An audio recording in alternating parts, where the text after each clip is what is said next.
Good morning po at isang mapagpalang araw mong muli sa atin mga kahardot. Lagi po tayong pagpalain at mag-ingat sa ating araw-araw na ginagawa. Shout out po at welcome sa aking channel.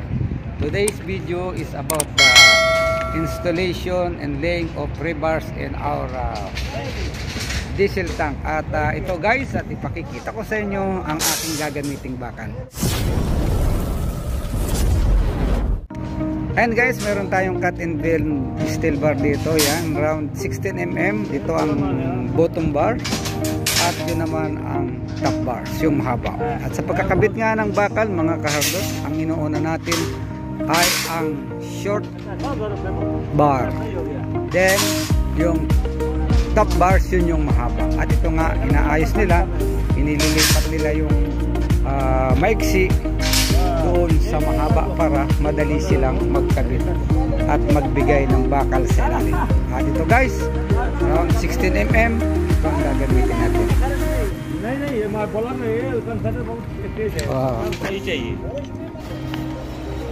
At ito nga guys, makikita nyo sa likod ko, ayan yung nilagyan natin ng shuttering kahapon, yung external.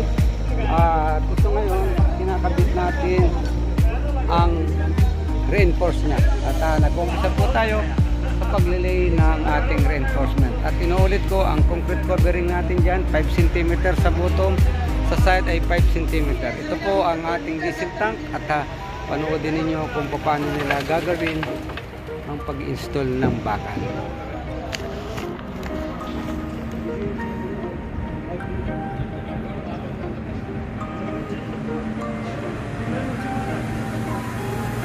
Ayan guys, at yan na yung ating top bars. Yan ang nililayout ng ating steel fixer. Ang spacing po natin yan ay 15 cm. Yan, ganyan po ang pag-aano para madali nilang mailagay.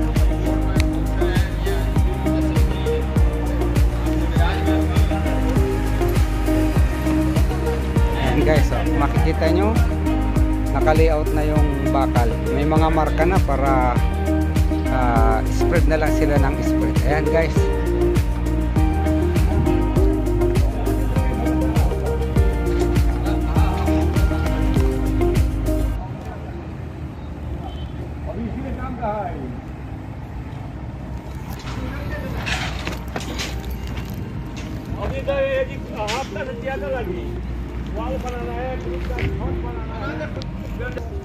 Ayan guys, minarkahan natin ang bakal para mas madali sila magtali. Ayan.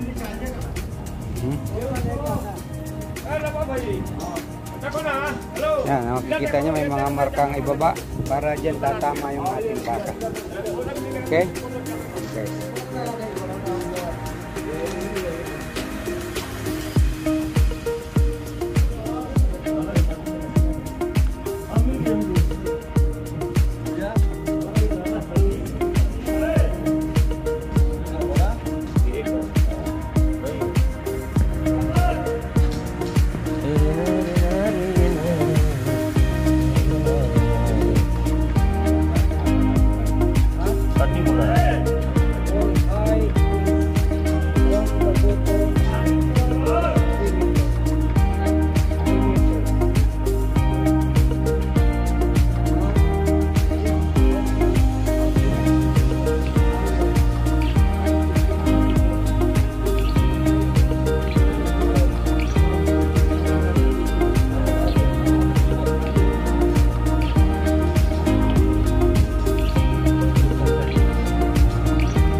Nag-uumpisa na sila.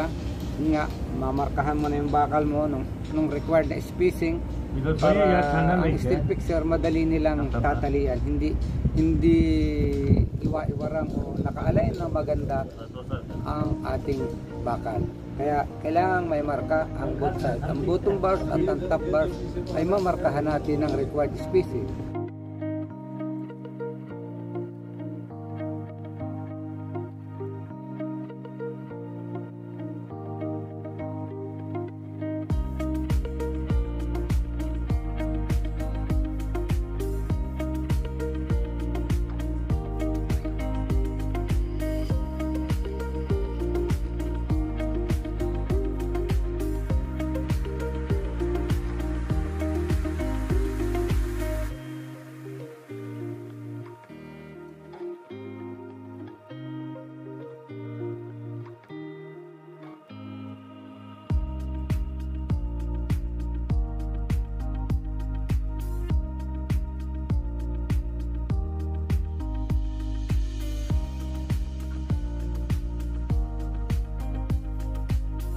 yan guys, nalagyan na rin ang spacer block. Oh, yun, at nakumpleto ng bottom bars. Ngayon yung top bars naman ang ilalagay dyan, yung mahahaba. Yan, natapos ng layout bars at natalian na. Ngayon top bars naman, top bottom bars ang ilalagay. Yan guys, tuloy po tayo sa panonood.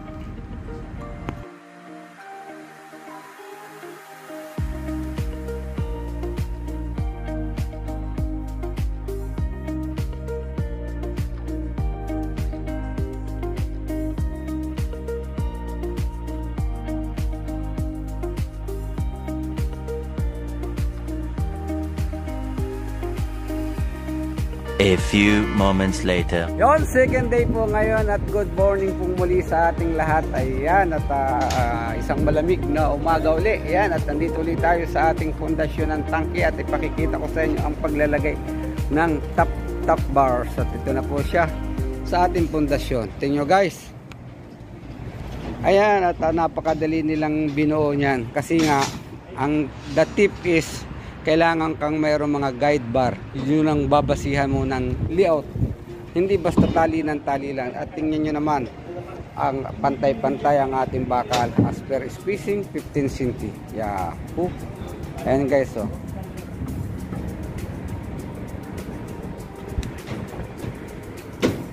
Yan, at tuloy sila sa pagbababa. And guys,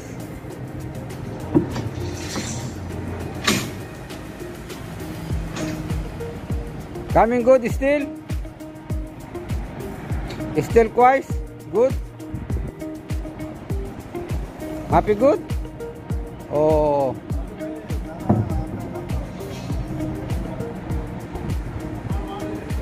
Ayan guys, at bababa po tayo dun para makita natin yung baba tayo dun, baba tayo at may hagda naman. Mas maganda yung nakikita natin, nalalapitan. Mas maganda yung malapitan guys. Ayan, pinanda stop bar natin. At siguraduhin uli ang mga short bar ay ang nasa bottom position sa first layer. At sa top layer naman, yun namang short bar, yun naman ang nasa ibabaw. Yun ang loading yan. Ulitin ko, sa ilalim yung bottom bar mo, sa bottom layer yung bottom bar mo ay yung short bar sa bottom bar. Pero pagka nasa second layer ka naman, yung short bar, yun ang nasa ibabaw mo. As per our drawing guys, should be always put bottom bar as the short bar.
Natin dyan ay yung wall.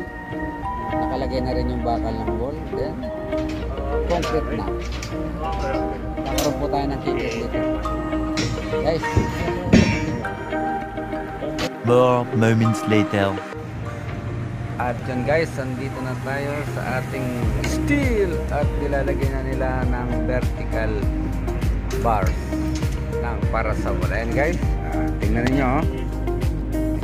Naka-layout din yan guys para stable, nakadiretso, hindi kayo mahirapan. Lagyan mo agad ng support sa itaas. Ayan, ayun, at ito yung napakadali ng paglalagay. Bahat naka-layout din ang vertical bars. Meron kang bars guide.